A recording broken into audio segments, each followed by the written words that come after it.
Olá, povo de Deus, que bom podermos nos encontrarmos aqui para juntos estudarmos a palavra do nosso bendito Deus. Estamos aqui no Canal e Família, esse espaço que é nosso. Estamos estudando a lição da Escola Sabatina, já estamos num novo trimestre, a segunda lição, trabalhando temas do Evangelho de João. E essa segunda lição traz sinais da divindade, assuntos importantes para o nosso crescimento espiritual, para a nossa compreensão da palavra de Deus, para que a nossa vida seja uma vida cheia de bons frutos. Nós pedimos que você que está conosco aqui participe efetivamente desse ministério. Não se esqueça de se inscrever no canal, deixar seus comentários, fazer o seu like aqui. É muito importante para que esse ministério cresça, se expanda e abençoe novas vidas. Nós vamos já começar o nosso estudo, mas antes vamos pedir a presença de Deus conosco. Ale, você ora conosco? Vamos orar. Pai querido, Pai amado, te agradecemos, Senhor, por esta oportunidade de estarmos aqui para estudar a tua palavra, ouvir e aprender as tuas orientações. Neste momento, fica com cada um de nós aqui, com a nossa audiência também, possamos ser guiados pelo teu Espírito nesse estudo. É a nossa oração em nome de Jesus. Amém. E a lição começa apresentando o verso para memorizar, que encontra-se em João, capítulo 11, o verso 25 e o verso 26. Júnior, lê para nós aí, por favor, Júnior. Vamos ler juntos. Diz assim: Então Jesus declarou: Eu sou a ressurreição e a vida. Quem crê em mim, ainda que morra, viverá. E todo o que vive e crê em mim não morrerá eternamente. Você crê nisso? E mensagem, né? Mensagem cheia de conforto, de esperança. Nós vamos ter a oportunidade nesse estudo ver quando foi que Jesus falou essas palavras e para quem era a pessoa que recebeu essa palavra, qual a situação que ela estava vivendo. E o primeiro comentário que a lição traz aqui na introdução de sábado mostra que a Bíblia deixa claro que Jesus é Deus eterno, embora seja filho, é eterno, igual ao Pai.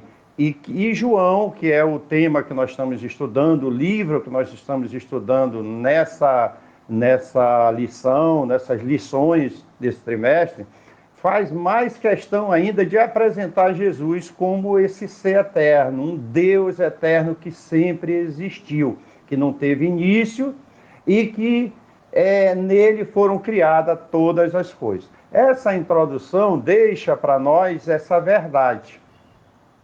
Qual a colaboração de vocês com compreensões que nós podemos extrair dessa introdução? Aqui no estudo de sábado, como o senhor falou que João destaca a divindade de Cristo, nós vamos ver essa semana mais alguns milagres que vão confirmar isso, né? Então, esses sinais que João relata no seu livro servem para confirmar essa verdade presente no Evangelho.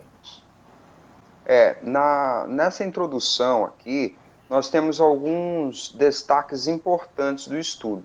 Papai falou sobre a divindade de Cristo, né, que ele é eterno.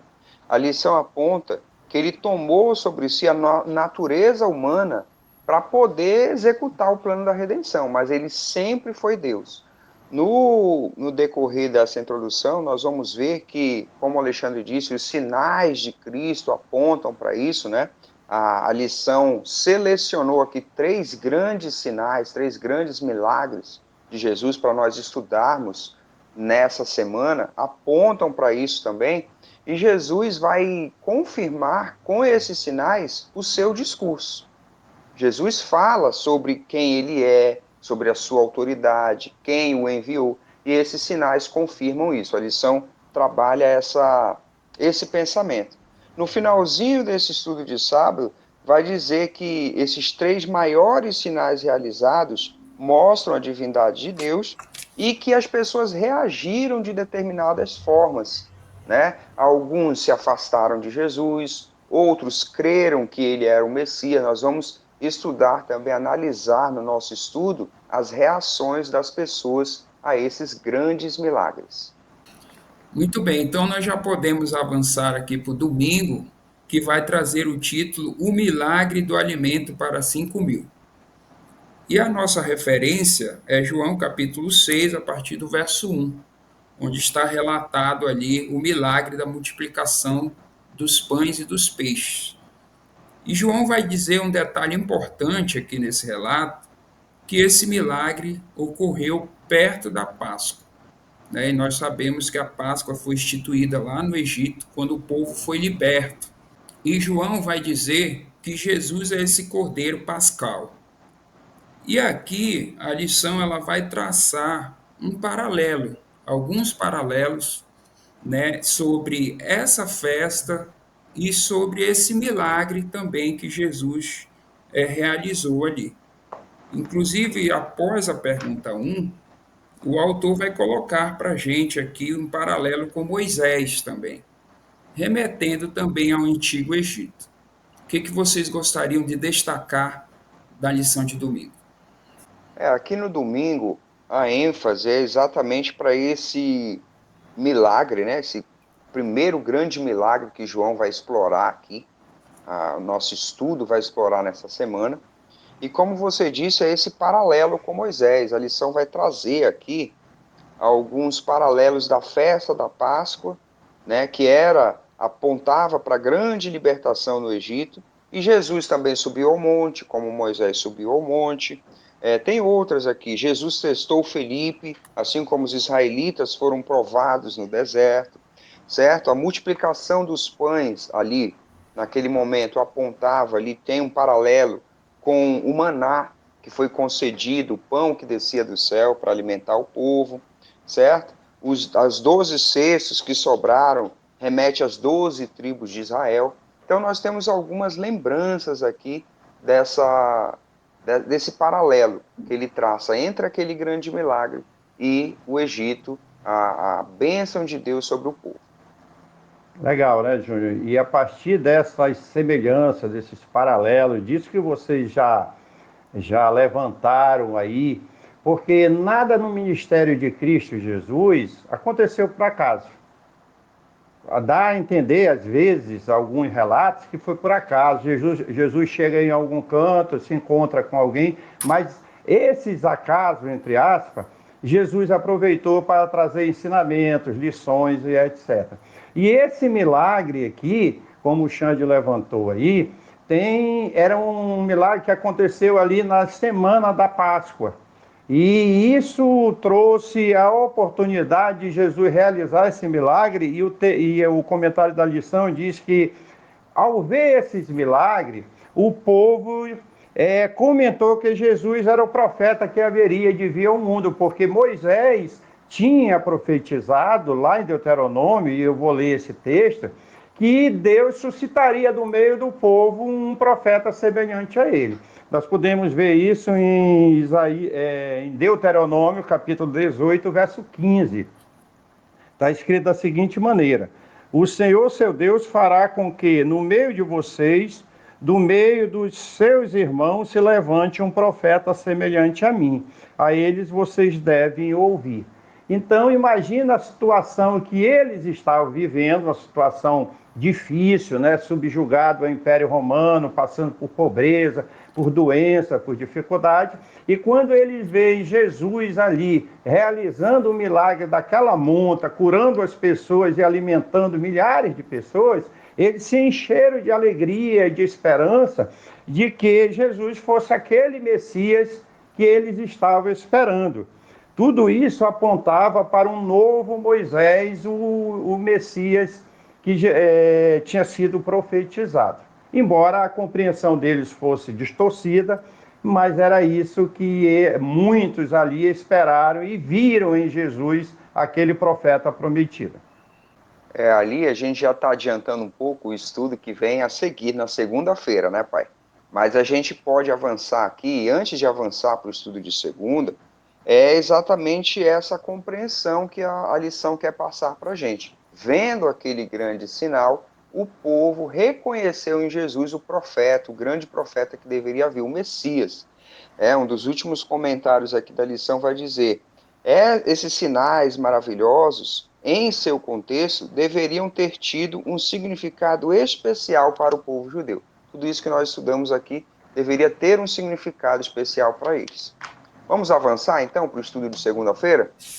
Porque o estudo de segunda-feira, que traz o título Este é verdadeiramente o profeta, fala desse reconhecimento aí que o papai mencionou. As pessoas vendo aquele grande milagre, reconheceram em Jesus o grande profeta que deveria vir, mas eles tinham uma compreensão equivocada a respeito desse Messias. A lição vai dizer aqui que os judeus esperavam um Messias terrestre que os libertaria da opressão do Império Romano, como o papai já mencionou. A pergunta 2, inclusive, vai trazer a referência bíblica dessa repercussão desse milagre. Né? Em João 6, tem o versículo 14, o versículo 15, tem ali do 26 ao 36 também, essa repercussão do pós-milagre.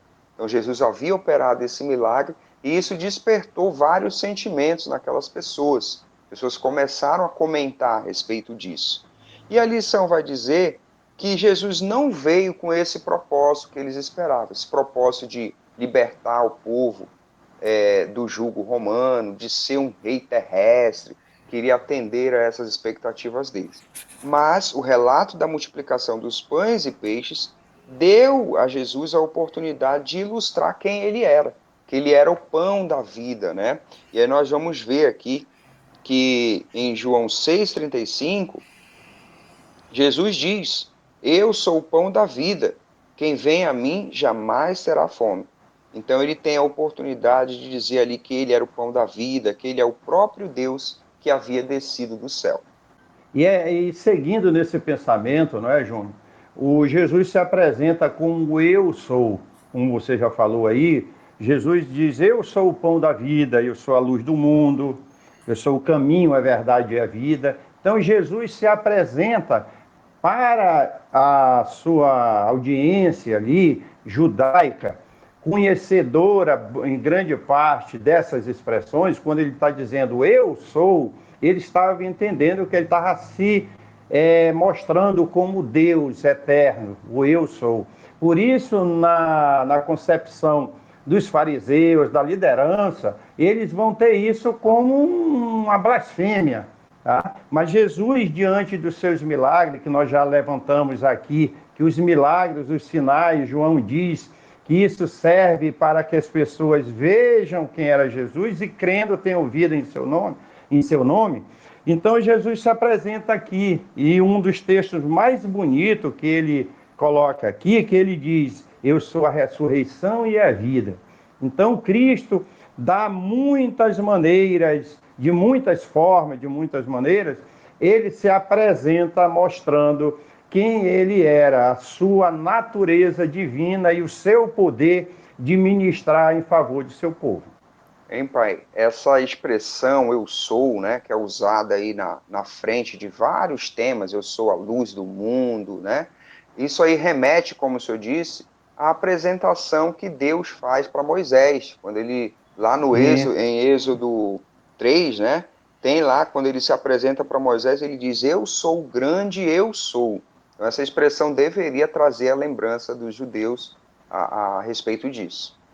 A nossa lição ela continua, né, o nosso estudo, e vai finalizar aqui na segunda-feira, falando exatamente dessa frustração do povo, né, das expectativas que eles tinham em relação a Jesus.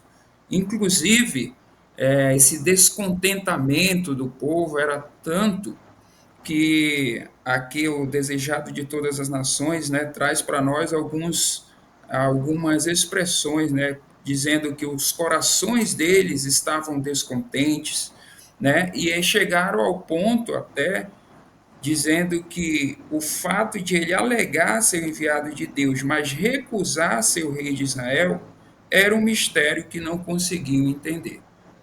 né? Então, ali para eles não era possível ele fazer todos aqueles sinais e milagres e não ser ao mesmo tempo o rei libertador, né, da opressão daquele povo, né? A opressão romana sobre aquele povo.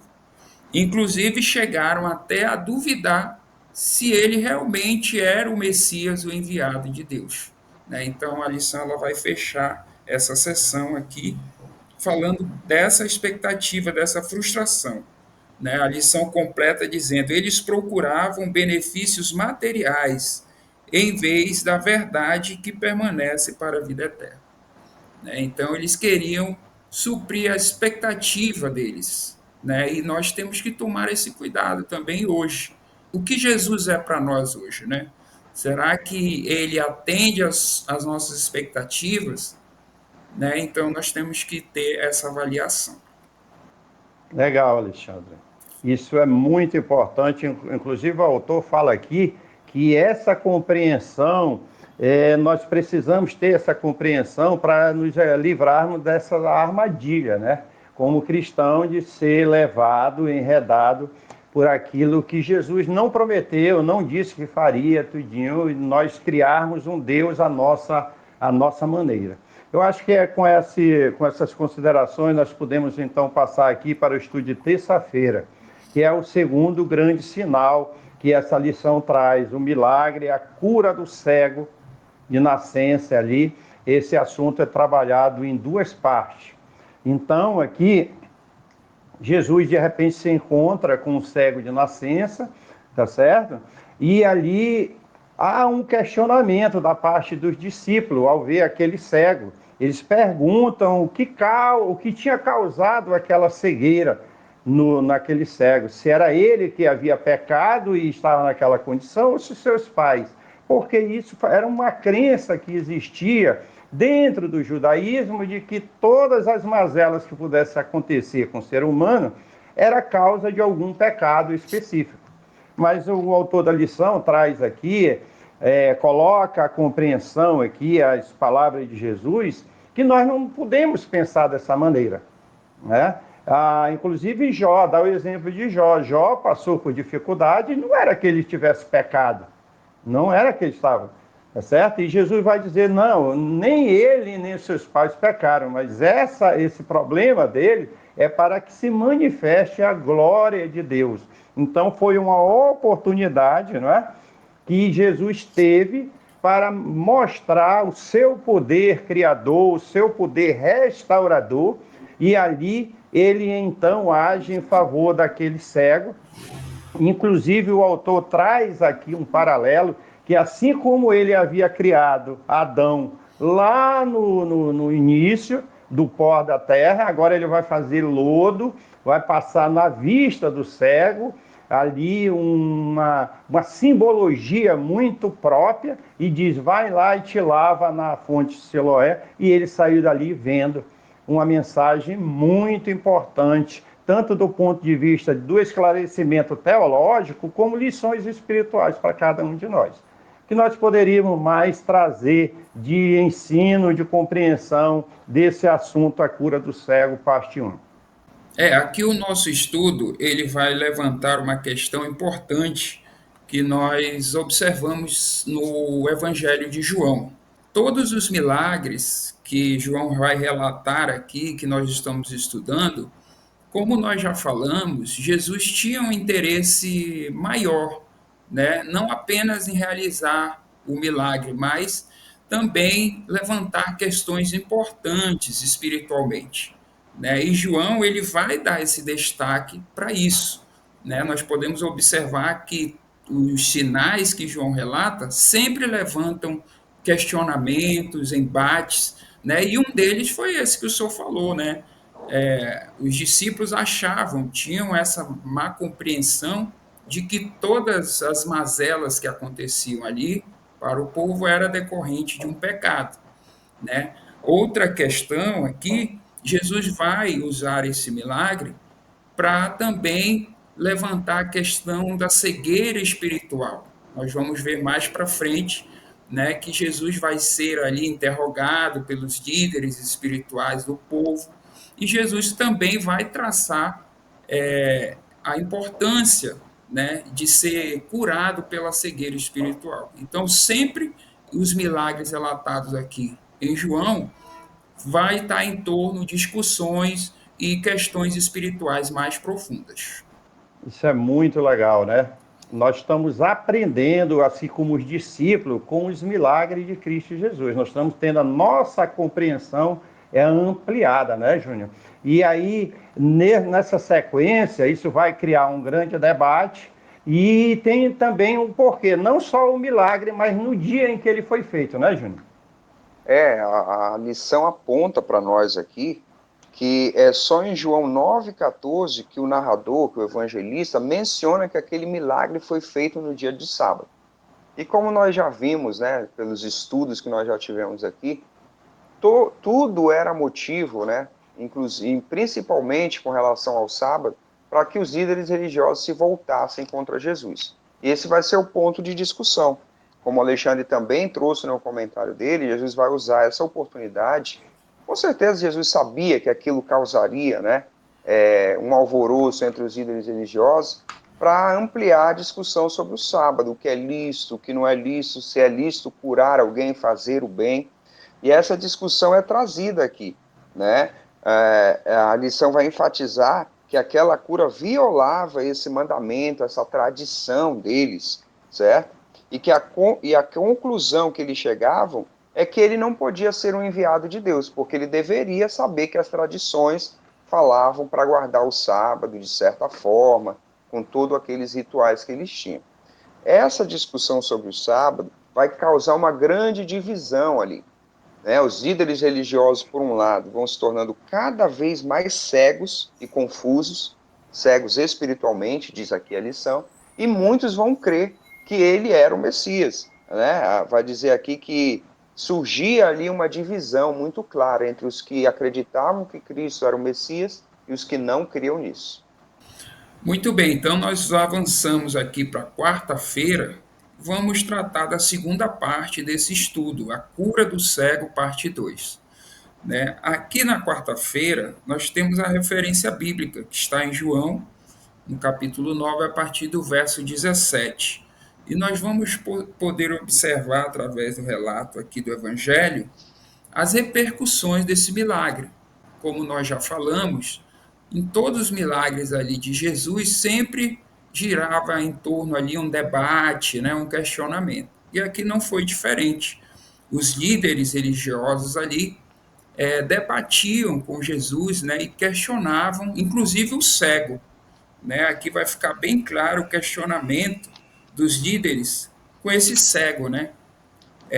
Querendo saber o que tinha acontecido com ele, querendo entender ali o que estava acontecendo. Inclusive, aqui o autor vai destacar, como nós já falamos, a cegueira espiritual dessa liderança. Né? Nós temos aqui uma grande ironia. A lição fala que o cego, que foi curado, né, ele passava cada vez mais a entender quem era Jesus. Né? Em contrapartida, os fariseus tornavam-se cada vez mais cegos no seu entendimento. Claro, ele falando espiritualmente, né? Então, nós vamos ver esses embates, essas questões aqui na lição de quarta-feira. O que vocês gostariam de destacar mais do nosso estudo? Alexandre, isso que você falou aí, que o autor da lição traz, é fundamental para o nosso viver cristão. Inclusive, na terça-feira, o autor da lição colocou: será que às vezes ficamos tão cegos pelas nossas próprias crenças e tradições que o que estava trazendo cegueira espiritual para os líderes religiosos eram as tradições deles? Era a religiosidade dele, que o figurino de Cristo, a maneira como Cristo se apresentava, não estava descrito por eles, não se encaixava, melhor dizendo, no que eles pensavam de Jesus, o Messias e etc. O autor da lição, então, aqui, já na segunda parte desse estúdio, quarta-feira, explicando, nos traz a seguinte relato. Diz assim: o relato do milagre dá a João a oportunidade de dizer quem é Jesus. E ele começa a enfatizar quem é Jesus. ele no verso, João 9, verso 5, ele diz que Jesus afirma, João afirma que Jesus é a luz do mundo. Ali, quando ele traz luz para aquele cego que estava na escuridão, ele estava se firmando como a luz do mundo. Como você disse, o cego passou a ver cada vez mais claramente, inclusive, quem era Jesus. Um outro ponto, no capítulo 9, verso 12, é que João aponta a missão de Cristo Jesus. Ele já começa a mostrar quem é Jesus. Jesus é a luz do mundo e ele veio para trazer luz e vida aos seres humanos que quisessem viver na luz. Então, são assuntos, são orientações, são verdades que João traz que nos ajudam sobremaneira a entender quem é Jesus, qual a sua missão. E o autor diz: algumas pessoas amaram mais as trevas do que a luz. Que essa não seja a nossa realidade. E não é, porque nós estamos aqui diariamente, semanalmente, estudando a palavra de Deus. Louvado e bendito seja Deus. Muito legal, né? E já encaminhando para a parte final desse estudo aí, como o Alexandre bem salientou, né? Todos esses milagres, esses sinais que são apresentados, eles vêm na sequência, né? Com uma repercussão. Foi assim com a multiplicação dos pães e peixes, depois há uma repercussão daquele milagre. Aqui também é trazida a repercussão dessa cura desse cego de nascença. Os líderes religiosos estão interrogando aquele cego, né? Estão ali fazendo um interrogatório para tentar acusar Jesus, né? Eles estão indignados porque a cura foi feita no dia do sábado. E a lição aqui na parte final vai se admirar com a cegueira espiritual daqueles líderes religiosos. Vai dizer que ela era assustadora, dizendo assim: um mendigo antes cego declarou, e aí traz o versículo 32 e 33 do capítulo 9. Olha, desde que o mundo existe, jamais se ouviu que alguém tenha aberto os olhos de um cego de nascença. Se este homem não fosse Deus, ele não poderia ter feito nada. Então traz essa declaração do cego ali, né? E vai dizer que aquele cego que estava reconhecendo, estava percebendo quem era Jesus. No entanto, os guias espirituais da nação, aquelas pessoas que tinham ou deveriam ter a responsabilidade de guiar a nação espiritualmente falando, se tornavam cada vez mais cegos. Eles não conseguiam enxergar essa realidade. E aí a lição faz essa aplicação final para todos nós, dizendo que é uma advertência sobre como o nosso coração pode nos enganar, como nós podemos estar fechados a essas verdades espirituais que Deus nos oferece através da sua palavra. Que legal, né? Nós temos aprendido muito com esses milagres, com esses sinais de Jesus Cristo através do Evangelho de João. Eu creio que aí nós podemos passar para o último grande sinal, o último grande milagre que a lição se propõe aqui, falando sobre a ressurreição de Lázaro. Um assunto muito importante também. É importante nós fazermos um apanhado rapidinho de quem era Lázaro. Lázaro era um judeu que morava numa aldeia ali próximo de Jerusalém, tinha duas irmãs, Maria e Marta, e eram amigos de Jesus, já tinham recebido Jesus em sua casa, tinham desenvolvido uma relação de amizade muito legal. Que bom ser amigo de Jesus, né? Você e eu, todos nós também somos amigos de Jesus, recebemos Jesus em nossas casas, e isso é maravilhoso. Mas é importante reconhecer que nesse mundo de dor, de sofrimento, os amigos de Jesus também adoecem, têm problemas, enfrentam dificuldades, e Lázaro então fica doente, uma doença fatal, e ele morre. E as irmãs ali, no afã de resolver o problema, mandam um recado para Jesus, dizendo que o amigo dele estava doente. E Jesus, mesmo recebendo aquela informação, ainda se demorou 4 dias até chegar em Betânia, onde eles moravam ali. E Lázaro já estava sepultado havia 4 dias, né? E ali dentro daquela situação, Jesus disse que teve um propósito, retardamento dele, se é que se pode dizer retardamento. Às vezes nós achamos que o nosso Deus não nos ouve, não nos atende, ficamos inquietos. As irmãs Maria e Marta também ficaram inquietas. Inclusive, ela vai dizer: olha, Senhor, se tu tivesse aqui, isso não tinha acontecido, né? Mas Jesus ali, então, vai agir e vai interagir com elas e vai agir para resolver aquela situação. Uma lição maravilhosa, tirando muitos ensinamentos para nós. Vamos desenvolver esse tema? Quem pode colaborar conosco aí? Pai, eu creio que uma das lições mais importantes, não só do estudo de quinta-feira, mas dessa semana aqui, vai surgir aqui no estudo de quinta, né? Na sequência, está relatado ali em João 11, versículo 25 e 26. Eu acho que seria interessante nós lermos com a nossa audiência esse trecho, né? Isso aqui é fruto de uma conversa, né? Acho que Marta vai estar conversando com Jesus quando ele chega ali, né? Percebe a situação, todos estão. Jesus vai chorar também, diz que ele vai se comover com a situação daquela família que perdeu, né? O seu irmão. E aí ele vai dizer que o comentário da lição diz assim: Jesus vai aproveitar essa oportunidade, a morte de Lázaro, para revelar uma verdade crucial sobre si mesmo, que ele é Deus, ele é o doador da vida. Então vamos fazer essa leitura? Quem pode ler para a gente? Eu estou com o texto aberto aqui, posso ler. Vamos lá. João capítulo 11, versos 25 e 26. Então Jesus declarou: Eu sou a ressurreição e a vida. Quem crê em mim, ainda que morra, viverá. E todo o que vive e crê em mim não morrerá eternamente. Você crê nisso? Que mensagem maravilhosa, né? Então, essa é uma das verdades, das doutrinas bíblicas mais maravilhosas, das promessas que nós temos feitas pelo próprio Cristo, né? Que Ele é a vida. E essa pergunta que ele faz no final, né? Você crê nisso? Acho que nós podemos aproveitar essa oportunidade para participar do nosso estudo. Participe aí através dos comentários. Responda essa pergunta de Jesus. Você crê nisso? Se você acredita, responda: sim, eu creio. E aí nós podemos participar desse estudo maravilhoso que nós estamos tendo. Legal, Júnior. E realmente uma pergunta que nós precisamos responder. Precisamos, se nós não tivermos totalmente certeza disso, precisamos pedir a Deus que o Espírito Santo nos dê essa convicção, né?